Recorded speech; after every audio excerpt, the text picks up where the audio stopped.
이제부터는 제가 앞으로 우리가 성경을 공부할 전체적인 틀을 오늘 제가 말씀을 드리고 앞으로 제가 기회가 되어서 올 수 있는 그 시간 동안 계속 이 틀에 의해서 성경을 공부하도록 하겠습니다. 성경은 66권으로 되어 있는데요. 맨 처음에 창세기부터 시작되는 모세 오경이 있습니다. 모세 오경이 있어요. 창세기, 출애굽기, 레위기, 민수기, 신명기. 그 다음에 여호수아가 있습니다.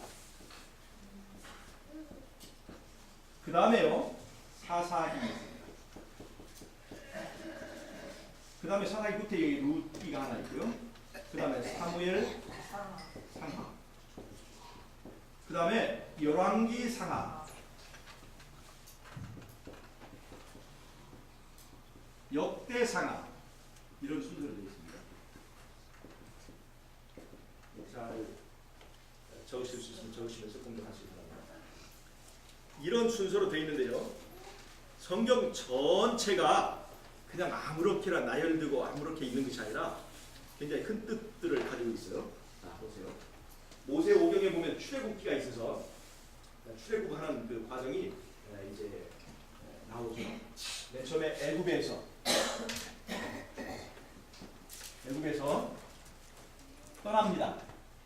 애굽에서 떠나는데 이 강을 하나 건너는데 그게 홍해를 건너요. 홍해를 건넌 다음에 모세의 노래를 그 홍해를 건너고 나서 모세의 노래를 부릅니다. 여기서 모세의 노래를 불러요. 그 다음에 모레밭 광야로 들어갑니다. 그 다음에 광야를 지나서 요단강을 건넙니다. 요단강을 건너서 여호수아서에서 말하고 있는 대로 가나안 땅에 들어가는데 이 가나안 땅에는 전쟁이 있어요. 가나안 정복 전쟁이 있습니다. 이 가나안 땅에는 이스라엘 이 민족보다 더 힘이 센 7 그 민족들이 있었습니다. 그들과의 전쟁 이야기가 바로 여호수아에 있습니다. 그 다음에 이제 이스라엘이 가나안을 정복한 다음에는 사사기, 사무엘, 상하까지 이 사사들의 통치가 있습니다. 사사들의 통치. 이 사사들의 통치는 잘 보세요. 이때는 왕이 없었습니다. 하나님께서 그 지도자를 그때그때마다 성령으로 그 택해서 하나님이 직접 통치하는 그런 시대였습니다. 하나님의 은사 받은 자가 그 나라를 다스리는 그 시대가 바로 이제 사사의 시대입니다. 그러니까 교회가 완전히 조직화되지 않은 상당히 자유로운 하나님께서 지배하고 다스리시기에 좋은 그런 하나님이 직접 통치하시는 시대였어요. 그러다가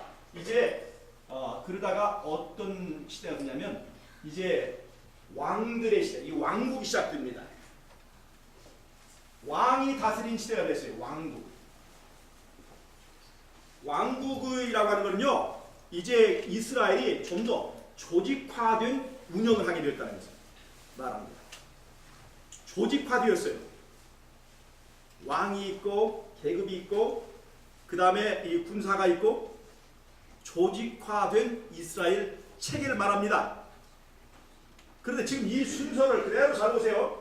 이렇게 된 순서가 마지막 때에는 이것이 거꾸로 되어 가면서 이어지게 됩니다. 자, 보세요. 지금은 우리 교회가 조직화된 교회입니까? 비조직화된 교회입니까? 조직화된 교회예요. 지금은 마치 이스라엘의 왕이 다스리듯이 같이 조직화되고 행정적 조직이 살아있는 상태입니다. 그런데 잘 보세요. 일요일 시험령이 내리면 교단을 운영할 수 있을까요? 없을까요? 목회자를 파견할 수 있을까요? 없을까요? 없어요. 목회자를 채용할 수 없으니까. 그러면 지금은 조직화된 단계지만 그 다음에는 어떤 단계로 들어가냐면 하나님의 나중에 성령께서 은사 주시는 대로 은사 받은 사람들이 은사를 행사하는 성령의 시대가 옵니다. 맞아요, 안 맞아요? 여기 사사 시대처럼 성령의 시대가 옵니다. 그때는 목사도 장로도 아무도 없어요. 하나님께서 은사 주신 대로 성령이 직접 일하는 시대가 옵니다. 그래요, 안 그래요? 그런 다음에 우리에게 뭐가 오냐면 그 다음에는 전쟁이 있습니다. 이게 아마겟돈 전쟁입니다. 이거 조금 잘 나오는 이 보드마카. 아마겟돈 전쟁이 있어요. 이 선악간에 커다란 대쟁투지요. 전쟁을 치러야 됩니다. 하나님의 백성들. 아마겟돈 전쟁이 있어요. 그 다음에 아마겟돈 전쟁에 지나고 나서 우리는 예수님이 재림할 때 이 땅에서 들려서 올라가게 됩니다.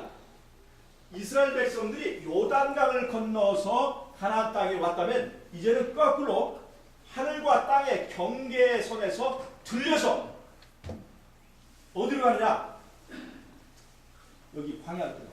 이 광야는 뭐냐면 이스라엘 백성이 애굽에서 나올 때는 모래가 있는 모래밭 광야에서 나왔는데 우리가 하늘과 땅의 경계선에서 들려서 어디로 가냐면 우주 광야로 갑니다.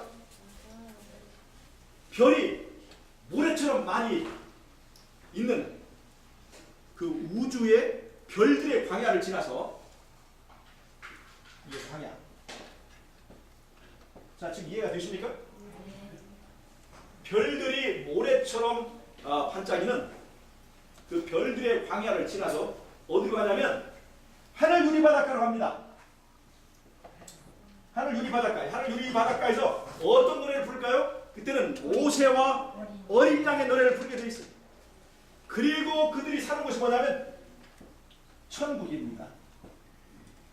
자, 그러면 성경에 말한 이 순서들을 근거로 해서 우리들의 마지막 때의 일정을 맞춰보니까 이게 맞는 얘기인가요? 틀린 얘기인가요? 맞아요? 틀려요? 신기하지 않습니까? 신기하죠? 이런 식으로 사건이 진행이 되는 거예요. 그러니까 성경이라고 하는 것은 하나님께서 우리 주셨을 때 그냥 이런 순서까지도 그냥 임의적으로 둔 것이 아니라 하나님의 정교한 배치가 다 있었다는 것을 알 수가 있습니다.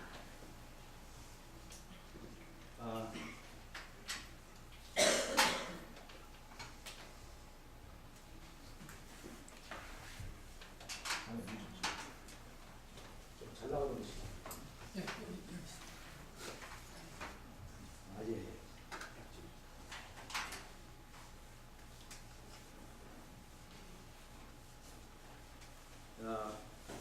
이번 시간에는 이 성경의 전반적인 구조를 제가 먼저 말씀드린 다음에 자, 그래서 역대 상하까지 이스라엘 왕국이 형성되고 자, 그럼 순서를 다시 말씀드리겠습니다. 창세기 모세오경에 보면 창세기에 인간이 어떻게 구원을 받을 것인가에 대해서 하나님께서 우리에게 주신 약속이 뭐냐면 인간은 인간의 힘과 인간의 노력으로 구원받는 것이 아니라 여자의 후손으로 이것도 잘 안 나오네.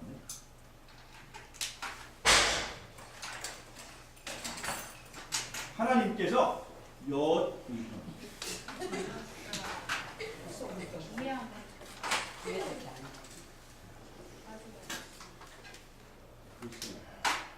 하나님께서 여자의 후손을 약속하셨습니다.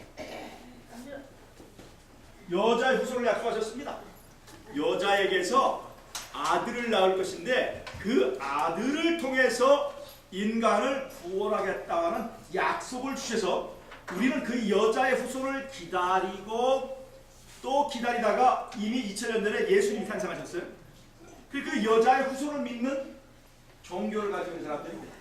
그래서 여자의 후손이 이렇게 계속해서 이 복음이 대통을 위해서 여자의 후손을 기다리던 그런 사람들이 나오는데 이것이 아벨의 제사로 이어집니다.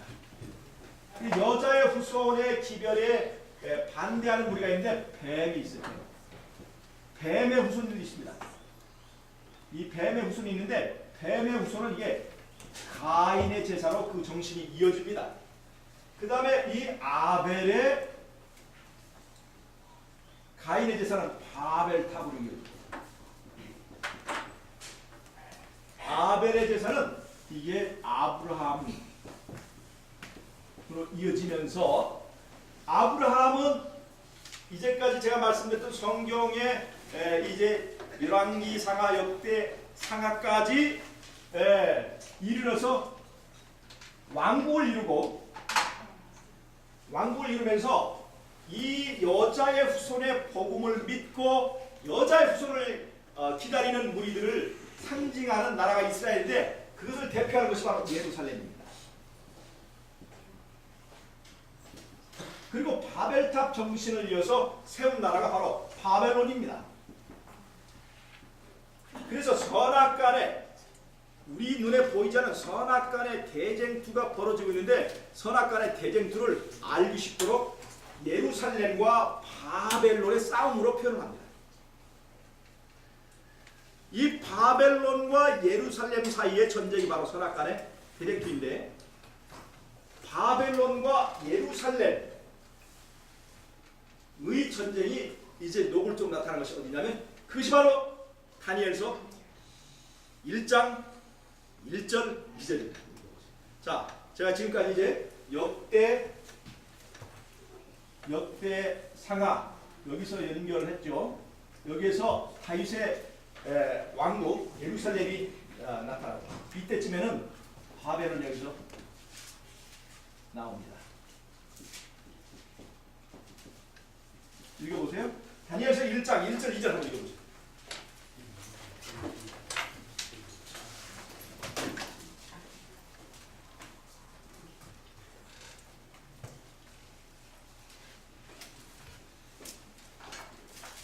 다니엘서 1장 1절 2절 유다왕 여호와님이 우리에 있으리 3년에 바벨론왕 느부갓네살이 예루살렘에 이르러 그것을 에워쌌더니 자 보세요. 다니엘서 1장 1절은 바벨론이 예루살렘을 에워싼 사건으로부터 시작합니다. 자 보세요. 예루살렘을 바벨론이 에워싸는 사건으로부터 다니엘서 1장이 시작입니다. 그리고 다니엘서는 1장, 2장, 3장, 4장, 5장, 6장, 7장, 8장, 10장, 11장, 12장까지 12장이 있습니다. 1장에서 6장까지는 역사, 그 당시에 다니엘과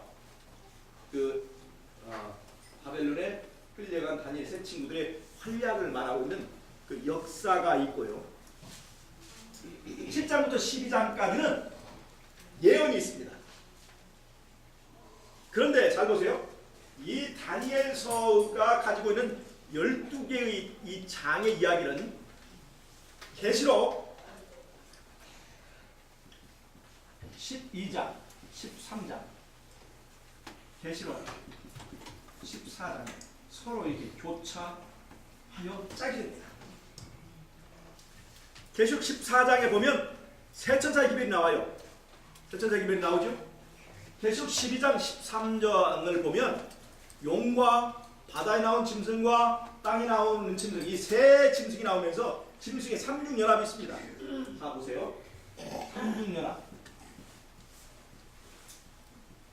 여기는 세 천사. 3대 3이에요.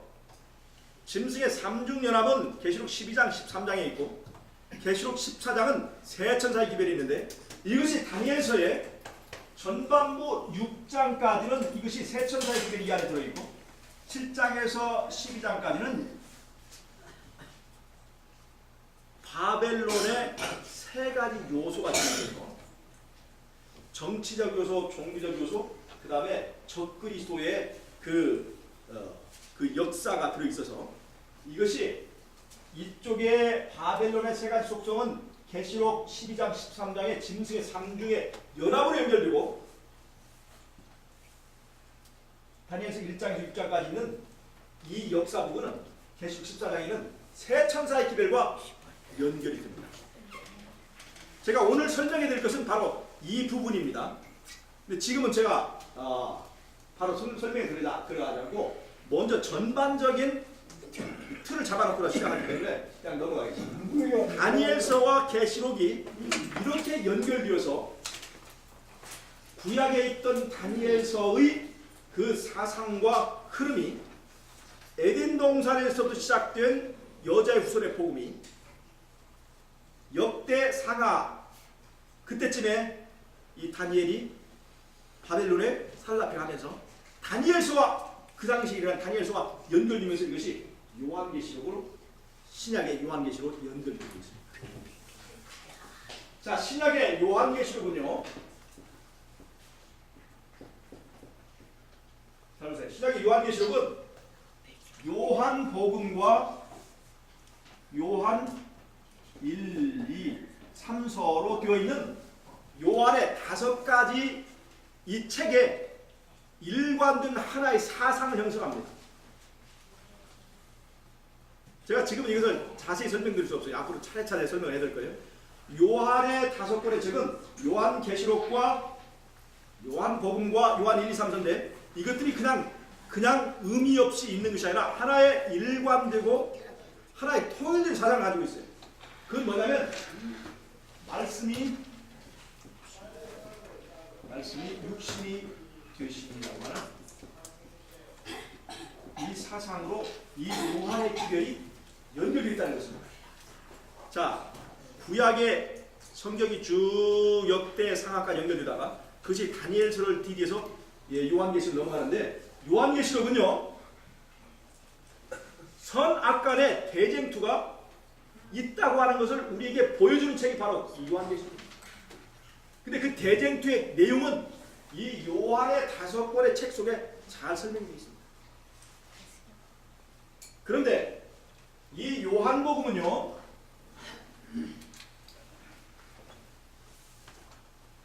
복음서가 전부 다 몇 권이죠? 4권.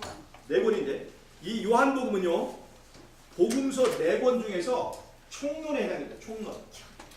그 다음에 나머지 마태복음, 마가복음, 누가복음은 공관복음이라고 그래요. 하나의 사건을 다른 관점에서 보았다고 해서 3개는 같은 연관성을 가지고 있지만 요한복음은 다릅니다. 요한복음은 총론이에요. 자, 보세요. 요한복음이 여기 있다면 이게 총론이고요. 그 다음에 강론이 이렇게 되어 있습니다. 마태복음과 마가복음, 그 다음에 누가복음 이렇게 있고요. 말씀이 육신이 되었다고 하는 이 대쟁투의 중요한 핵심적 내용들을 강론으로 풀어놓은 것이 마태복음과 마가복음, 누가복음 이 3권의 책인데 마태복음에는요 이 마태복음은 유대인들을 대상으로 주어진 복음이에요. 유대인들. 그래서 이 마태복음은 예수님이 하나님의 아들이다 하는 사상과 그 다음에 이 마태복음에는요 유대인들을 대상으로 했기 때문에 설교가 많이 들어있습니다. 성경 그 지식이 많아야만 알아들을 수 있는 이 설교 말씀이 많이 들어있어요. 그 다음에 마가복음은 로마 사람들을 위한 복음입니다. 로마인들은 성경을 잘 알까요? 모를까요? 잘 몰라요. 그래서 이 마가복음은요 예수님이 종으로서 행동하시는 예수님을 보여줍니다. 그래서 이적과 기사를 많이 설명하고 있는 책이 이 마가복음입니다. 그래서 마가복음은요 행동하는 예수. 누가복음은요 예수님을 인자로 표현합니다. 인자, 사람의 아들로 표현해요. 사람의 아들. 그래서 누가복음은요 사람의 아들. 잘 보세요. 말씀이 육신이 되었다 하는 것은 말이요. 첫 번째로 하나님이 사람이 되었다는 얘기예요. 그렇습니까? 안 그렇습니까? 하나님이 사람이 되었다는 얘기예요. 하나님의 아들이 사람이 되었다는 얘기입니다. 근데 말씀이 육신이 되었다는 또 다른 의미는 하나님께서 우리에게 주신 말씀, 율법이 우리의 행동으로 실현되었다는 것을 말합니다. 무슨 말 아시겠습니까? 그래서 마태복음에 있는 두 가지 요소, 예수님은 하나님의 아들이라고 하는 이 요소는 누가복음과 연결되어서 하나님이 사람이 되었다고 하는 사상을 그려냅니다. 그 다음에 마태복음 속에 있는 이 수많은 말씀들은 마가복음에 행동하는 그 예수님에 대해서 연결되면서 마태복음과 마가복음, 누가복음이 말씀이 육신이 주신 그 사상을 자세하게 강론적으로 설명하고 있습니다. 그 다음에 여러분 잘 보세요. 누가복음은 말이요, 예수님의 인자됨을 말하고 있습니다. 사람의 아들로서 예수님 얘기하고 있어요.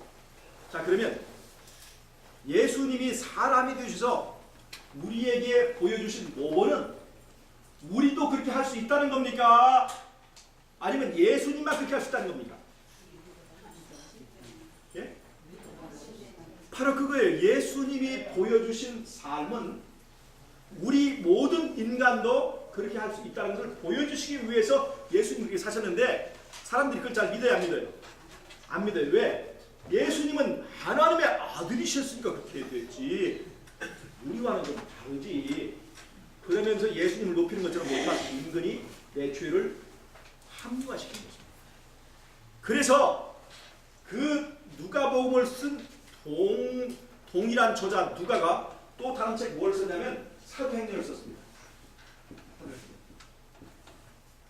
누가가 누가복음을 쓰고 사도행전을 썼어요. 즉 누가복음은 예수님의 인자 되신, 우리가 똑같은 사람이라는 것을 강조하고 있으면서 그것을 보고도 예수님이 하신 것들에 대해서 믿지 못하는 사람들에게 사도행전을 부록으로 주셨습니다. 그 사도행전은 이제 예수님이 이 땅에 계셔야 안 계셔요? 누구만 남았어요? 이제 진짜 사람들만 남은 거야 이제. 근데 예수님이 아닌 예수님의 제자들이 예수님처럼 변화되는 모습이 바로 사도행전에 나왔습니다. 예수님이 하셨던 기적들을 예수님의 제자들도 동일하게 행하는 모습을 보여주는 것이 바로 사도행전이라는 것입니다.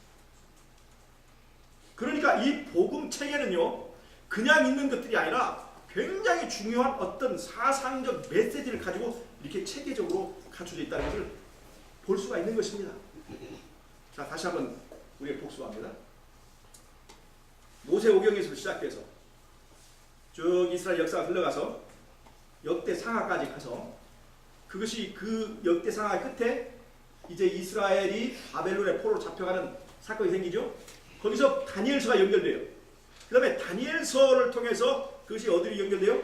요한 계시록의 핵심, 중심부로 연결되어 있습니다. 그래서 에덴 동산에서 시작된 여자의 후손의 복음이 흘러가지고 계시록 14장까지 가고 계시록 12장 17절에 여자의 남은 물이 하나님의 계명과 예수의 증거를 가진 우리가 나타나서 복음이 에덴 동산에서 오늘 우리 이 순간까지 이어지고 있다는 것을 보여주고 있습니다. 에덴 동산에서 시작된 복음이 바로 오늘 날개까지 연결되고 전해졌다는 것을 우리가 보여주는 것이 바로 성경의 이런 책이라고 하는 것입니다. 그 다음에 이 요한계시록은 요한의 5가지 책을 통해서 하나의 대쟁투의 체계를 갖추면서 이 요한복음을 총론으로 해서 이 사복음서와 사도행전을 통해서 중요한 메시지를 우리에게 주고 있다는 것입니다. 자, 그 다음에요, 이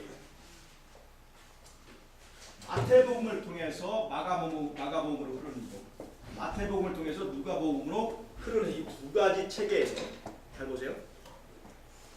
누가가 기록한 사도행전에 주로 주인공이 누구든가요? 사도들이 많이 있었는데 사도행전의 주인공이 누구든가요? 네? 사도행전의 주로 주인공이 누구든가요? 누구의 활동을 주로 썼죠? 사도 바울이에요. 사도 바울. 사도 바울은 평신도인데 이거 우리가 굉장히 볼 필요가 있습니다. 사도들의 행적을 적어놓은 사도행전에 대부분의 활동 기록이 누구에 관한 거냐면 평신도인 사도 바울의 활동이 기록되어 있다는 것입니다. 그리고 이 사도 바울의 그 활동이 누가복음과 사도행전이라는데 이 마태복음, 누가복음의 계통을 이어서 체계화된 복음을 체계한 것이 바로 뭐냐면 사도 바울의 믿음으로 말미암은 의의 기별입니다. 믿음으로 말미암은 의의 기별은 갈라디아서를 총론을 하고 로마서, 히브리서가 짝을 주고 있습니다. 히브리서는 갈라디아서는 믿음으로 말미암은 의의 총론을 제가 한번 했을 거예요. 그 다음에 히브리서는요, 하늘 성소에서 나를 위하여 중보하신 예수님에 대해 얘기하고 있어요. 하나님 예수님께서 내 죄를 위해서 중보, 변호를 하고 있는데 예수님이 내 사건을 맡으시고 하늘 법정에서 중보하려면 내가 어떤 상태가 되어야 되냐면 바로 로마서가 말하는 로마서 상태가 되어야 됩니다. 다른 말로 하면 예수님이 나의 변호사가 되려면 하늘에서 나의 변호사가 되려면 로마서가 말하는 상태가 되어야 되는데 로마서가 말하는 상태는 뭐냐면 내 안에 예수님이 왕이 되어야 된다는 것입니다. 무슨 말 아시겠어요? 하늘에서 예수님이 나를 위한 변호사가 되려면 예수님이 오늘 내 삶 속에서 왕이 되어야 된다는 것을 말하는 것이 바로 로마서입니다. 로마서는 말이죠. 우리는 어떻게 변화될 수 있고 어떻게 거룩한 삶을 살 수 있고 어떻게 의로운 사람이 될 수 있는가를 말해주는데 로마서는요. 네 마음을 바꿔라. 네 가슴 속에 육체의 지성소에 예수님을 왕으로 모셔야 된다 하는 것을 말하는 것이 바로 로마서입니다. 이게 나중에 다시 자세히 할 거예요. 그러면서요. 갈라디아서, 로마서, 히브리서 이것이 이 믿음으로 말미암는 이 사도 바울의 중요한 삼박자입니다. 그런데 이 사도 바울의 이 믿음으로 말미암는 의가 자칫하면 관념적으로 흐를 수 있어요. 예를 들어서 자 믿기만 하면 된다. 그러니까 이제는 율법을 지킬 필요가 있어요, 없어요? 없다고 사람들이 말하는 거예요. 믿기만 하면 되니까. 그럴 때 여기에 대해서 사도 바울 말고 또 다른 사도 야고보를 통해서 브레이크를 하나 줬는데 그 야고보서예요. 이게 뭐냐면 말만 하는 믿음은 할 것이다. 믿음은 행동해야 된다. 라고 말해주는 이 사도 바울의 믿음으로 말미암는 의를 절대로 딴 곳으로 삼천포로 빠지지 못하게 붙잡아주는 것이 바로 야고보서입니다. 그래서 사도 바울의 기회는 야고보서가 반드시 필요해요. 약방에는 뭐가 필요해요? 감추가 필요하듯이 이 사도 바울의 복음에는 야고보서를 항상 감추놓고 봐야 됩니다. 그 다음에 여러분 이 사도 바울의 믿음으로 말미암는 의를 가장 짧은 전도지로 요약해서 만든 것이 있는데 그것이 바로 빌레몬서입니다. 그래서 이 다섯 권은 사도 바울 계통의 믿음으로 말미암는 의를 말합니다. 자, 그 다음에요. 누가복음 계통으로 해서 사도 바울의 이 믿음으로 말미암는 의가 있다면 마가복음 계통으로는 어떤 복음 체계가 또 있냐면 이 마가는요. 이 마가가 쓴 이 마가복음은 사실은 베드로의 비서일을 하던 마가가 베드로에게 듣고 배운 것을 그대로 기록해서 학자들은 이 마가복음을 사실 베드로 복음이라고 부르기도 합니다. 즉 베드로의 사상이 이 마가복음에 들어있어요.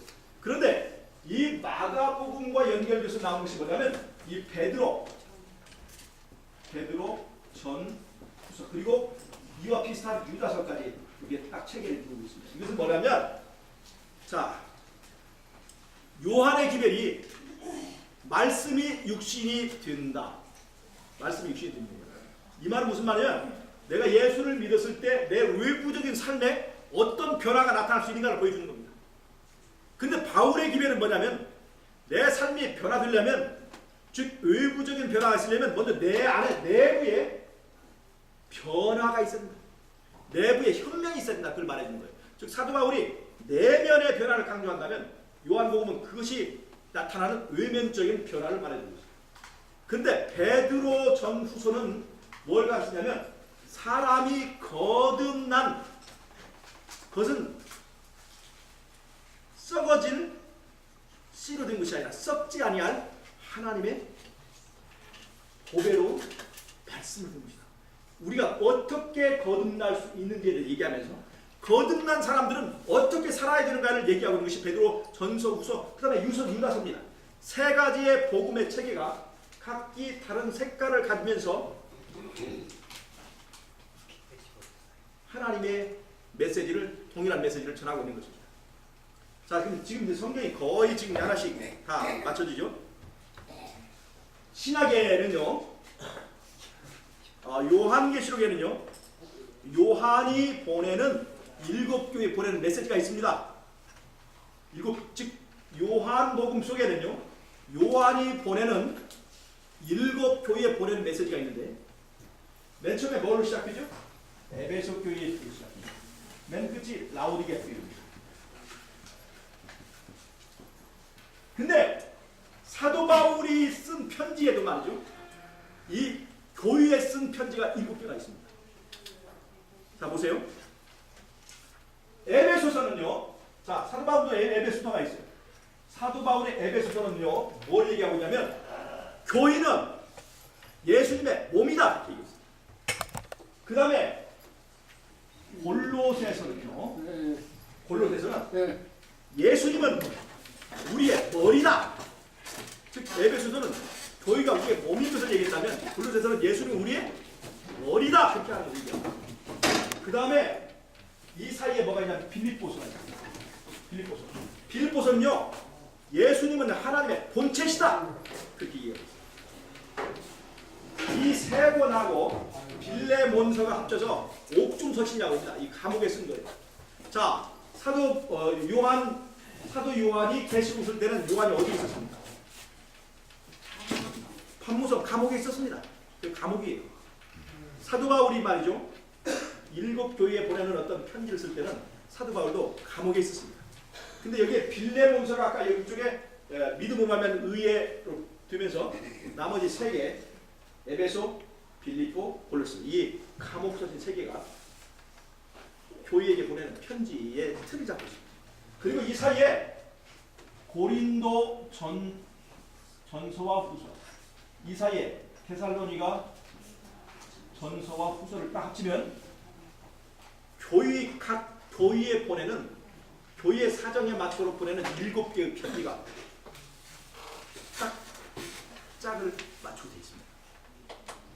그 다음에 이 7개 각 교회에 보내는 7개의 편지가 있다면 이제 그 교회들에서 교회를 목양하고 지도하는 목회자들은 어떻게 해야 되는가? 목회서신인데 그것이 바로 디모데, 전서, 후서, 디도서 이 3권입니다. 이 3권의 책이 그 교회들에서 목회자들은 어떻게 교회를 목양하고 운영해야 되는가를 보여주는 것이 바로 목회서신입니다. 그 신약은 이렇게 구성되어 있습니다.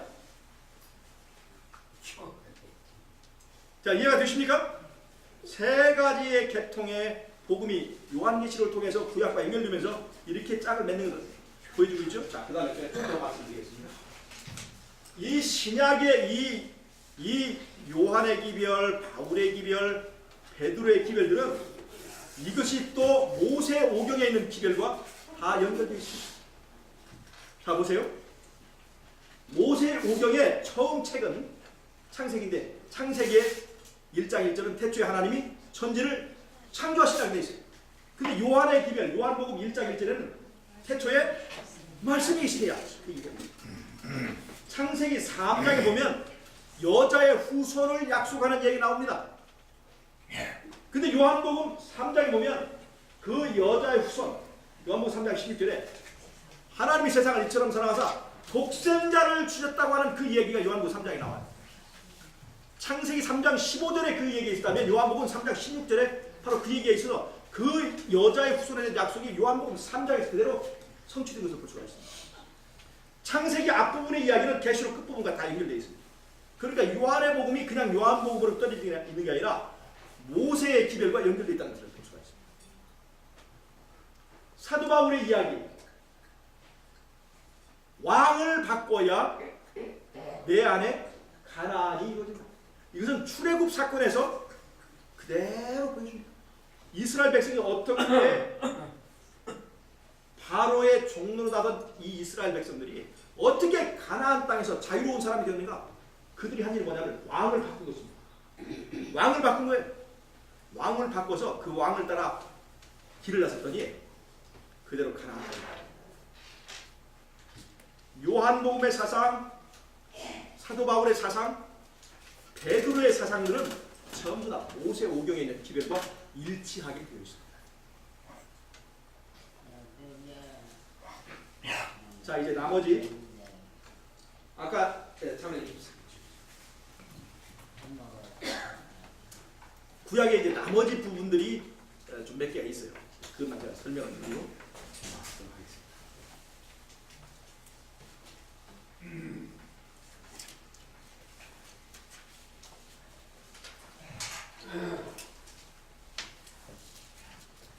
아까 구약에서 역대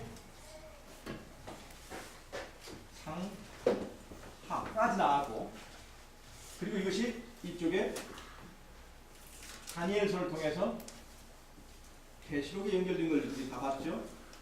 그런데 구약에 보면 역대 상하 다음에 에스라, 느헤미야, 그 다음에 욥기, 에스더,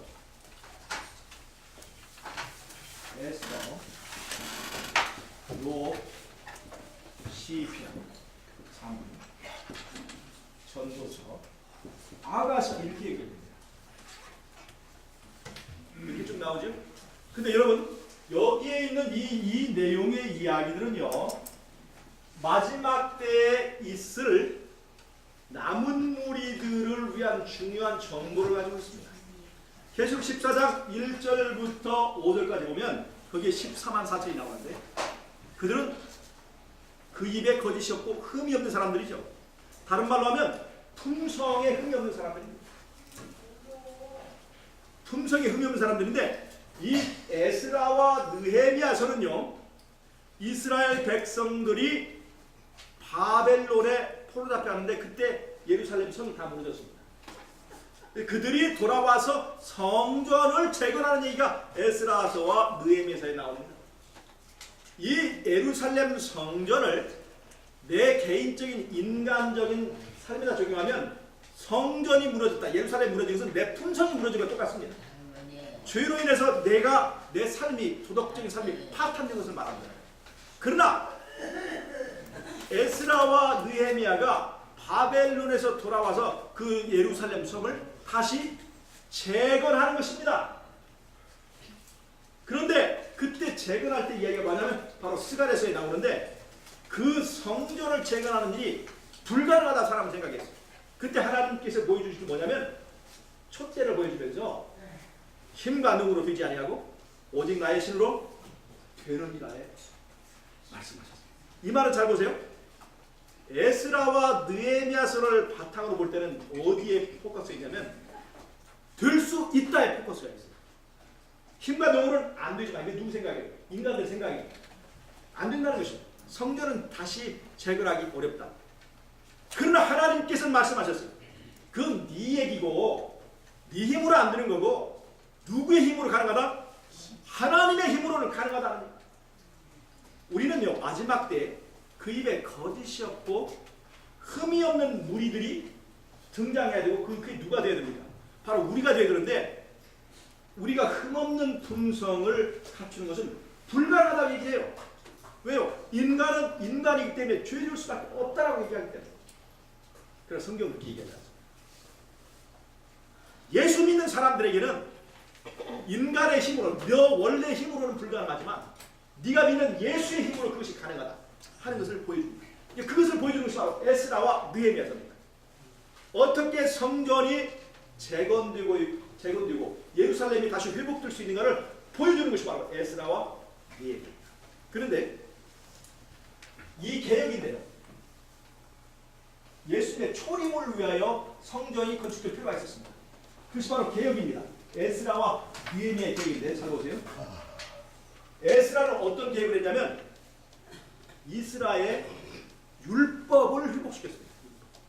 율법에 대한 지식들이 다 왜곡되고 잘못된 지식들이 있었어요. 그래서 이스라엘 백성들을 바른 기별로 교육시켰습니다. 이스라엘의 안식일을 회복하고 백성들의 오해받고 있는 기별들을 바로 세우는 그 일을 한 것이 바로 에스라입니다. 여러분 잘 보세요. 우리 교회에 어떤 것들이 먼저 있어야 되냐면 우리가 가지고 있는 왜곡된 기별들을 바로 세우는 일이 바로 에스라의 개혁을 합니다. 그 다음에 느헤미야는요, 에스라가 말씀을 강론하고 말씀을 가르치고 이 기별을 이제 교육하는 것이라면 느헤미야는요 실제로 성을 쌓습니다. 실제로 성을 쌓. 이건 뭐냐면 행동하는 개혁입니다. 배우고 연구하고 한 것을 끝나지 않고 행동으로 그것을 전하고 행동으로 실천하는 행동하는 개혁을 말합니다. 그래서 우리가요 개혁에는 두 가지가 있어요. 첫 번째는 말씀을 바로 세우는 계획이 필요하고 두 번째는 그 말씀에 따라서 성을 쌓는 느헤미야의 계획이 두 가지가 다 필요하다는 것입니다. 이해하시겠습니까? 우리가 어떤 때는요 씨 뿌리기만 하면 될 것처럼 보이지만 그건 행동하는 하나의 요소입니다. 어떤 기별을 전할 것인가 바른 기별을 세우기 위해서 노력하는 에스라의 개혁이 반드시 거기에 앞서야 됩니다. 아무리 성경 공부만 해도 소용없어요. 그걸 실천하고 실제로 전도하고 행동하지 않으면 아무 소용이 없어요. 그래서 에스라와 느헤미야는 남은 무리의 백성들의 참으로 중요한 교훈을 담고 있다는 것입니다. 자, 그 다음에 에스더와 욥기는요 이 14만 4천 마지막 때의 남은 무리는요 마지막 때 크다란 환난을 당합니다. 그런데 에스더서는요 민족적인 환난을 어떻게 극복하는 걸 보여줘요. 민족적인 환난입니다. 욥기는요 개인적인 환난입니다. 마지막 때 하나님의 백성들이 당하는 것은 개인적인 환난과 교단적인 환난 두 가지가 다 있어요. 그래서 에스더서와 욥기의 교훈은 우리에게 굉장히 중요합니다. 그 다음에요 시편과 아가서는 노래인데요. 노래예요. 노래. 시편과 아가서는 노래입니다.